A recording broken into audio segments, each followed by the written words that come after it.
2024년 12월 24일 화요일 출애굽기 2장 통독용 말씀 묵상입니다. 기도하시겠습니다.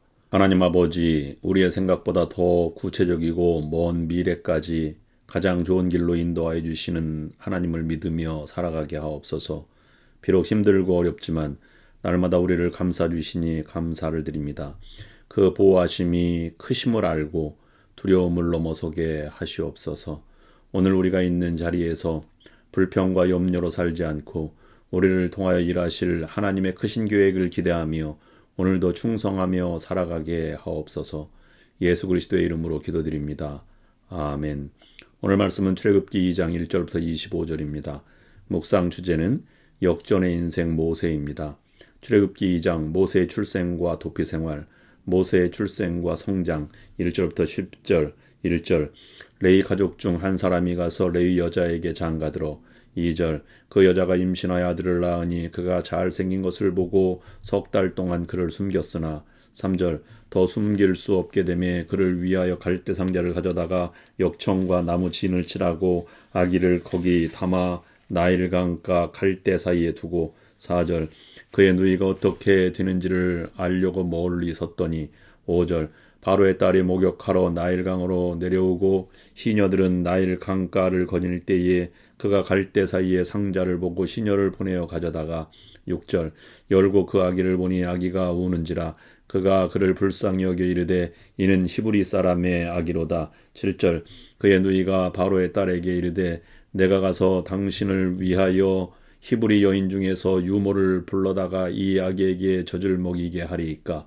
8절 바로의 딸이 그에게 이르되 가라 하매 그 소녀가 가서 그 아기의 어머니를 불러오니 9절 바로의 딸이 그에게 이르되 이 아기를 데려다가 나를 위하여 젖을 먹이라.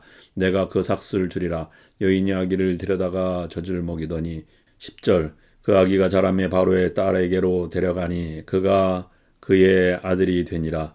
그가 그의 이름을 모세라 하여 이르되 이는 내가 그를 물에서 건져내었음이라 하였더라.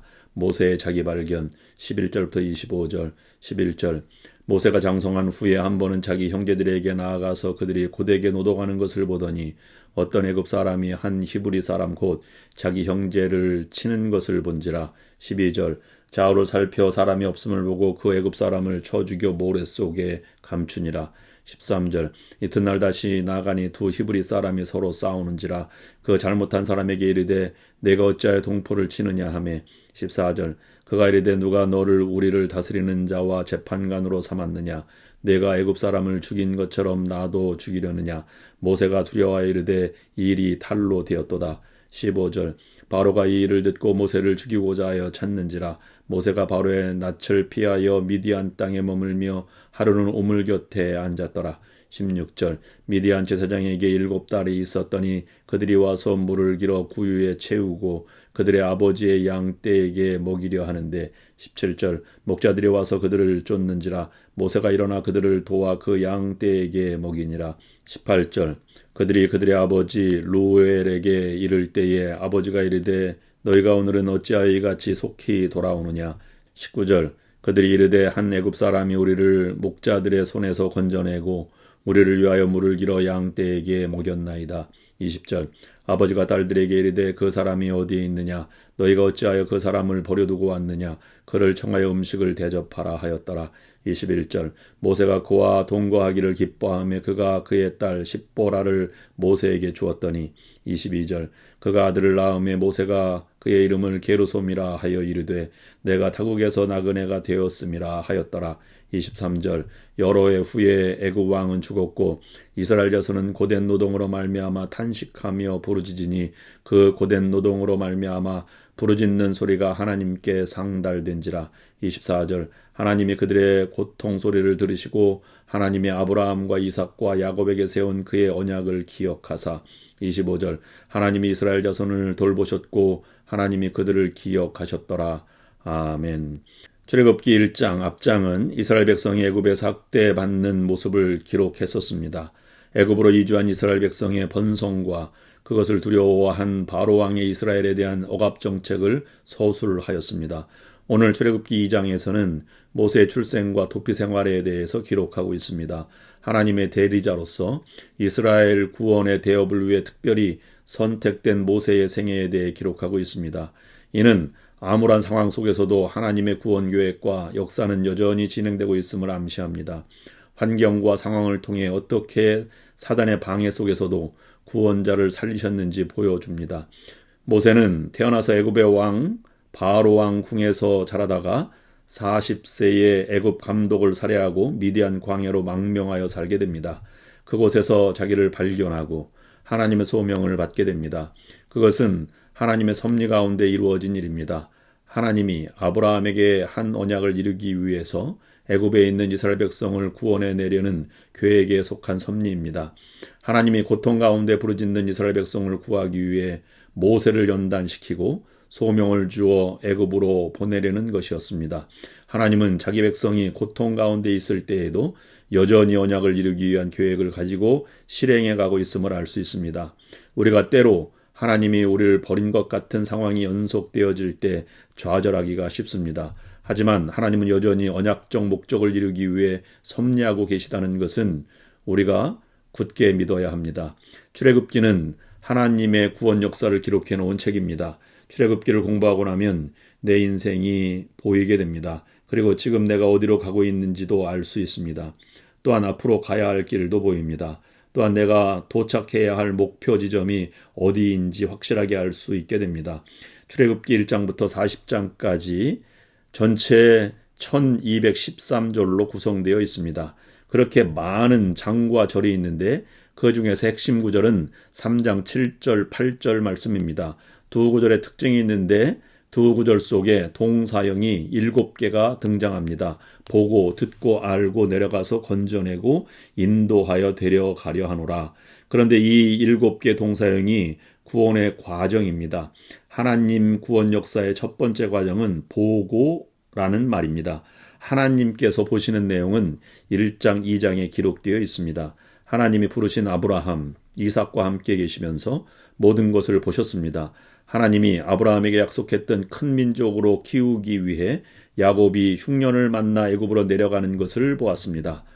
430년 동안이나 애굽 바로 왕이 주는 것을 받아먹으면서 편하게 살게 되었습니다. 문제는 삶의 환경과 인생은 좋아졌는데 이스라엘 백성들은 하나님과 멀어졌습니다. 그 조상들이 믿고 섬기던 하나님을 까마득히 잊어먹고 애굽의 온갖 풍속과 우상에 빠져 살고 있었던 것입니다. 저와 여러분을 보고 계시는 하나님을 잊지 않으시기를 바랍니다. 하나님은 자녀들을 친히 보고 계십니다. 그리고 반드시 보신 대로 역사하여 주십니다. 하나님을 더 의지하시고 가까이 하시기를 바랍니다. 출애굽기 1장부터 12장까지는 하나님께서 인간들을 위해 주신 은혜에 대한 설명입니다. 그리고 출애굽기 13장부터 40장까지는 하나님의 은혜를 받은 사람들이 하나님께 응답하는 방법을 가르쳐주고 있습니다. 오늘 출애굽기 2장은 모세의 파란만장한 역전의 삶을 그리고 있습니다.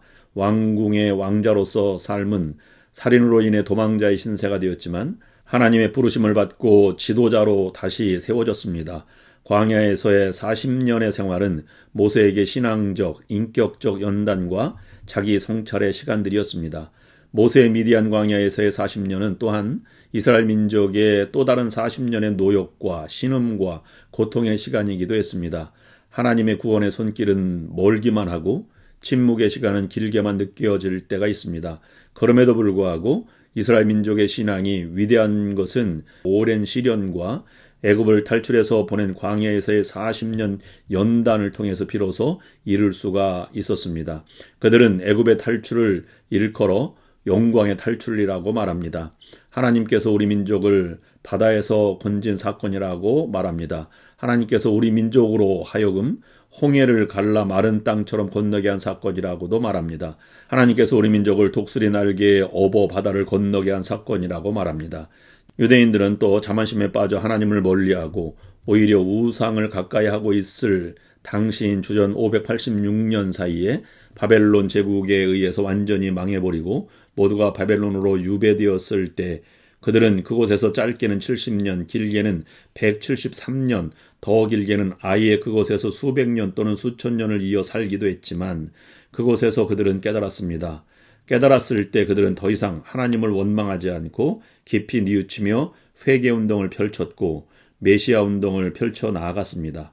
그들의 이 불굴의 믿음은 그들을 결국 고국에 돌아가 무너진 국가를 일으켜 세우게 하였고, 그들이 제일 먼저 일으켜 세운 것이 성전이었습니다. 하나님의 은총과 섭리는 시간의 문제이지 능력의 문제가 아니라는 것을 알 수 있습니다. 그 사실을 안 유대인들은 몇백 년이고 몇천 년이고 하나님의 섭리를 기다릴 수 있었습니다. 그것이 바로 그들을 위대한 민족이 되게 한 힘이고 모세와 이스라엘의 역전의 역사 기록입니다. 기도하시겠습니다. 하나님 아버지, 불의가 판을 치는 세상 속에서 우리 기도를 들으시고 주의 언약을 기억하시고 주의 백성을 돌보시고 우리를 속속들이 아시는 하나님의 은총을 경험하는 오늘 하루가 되게 하여 주옵소서. 예수 그리스도의 이름으로 기도드립니다. 아멘.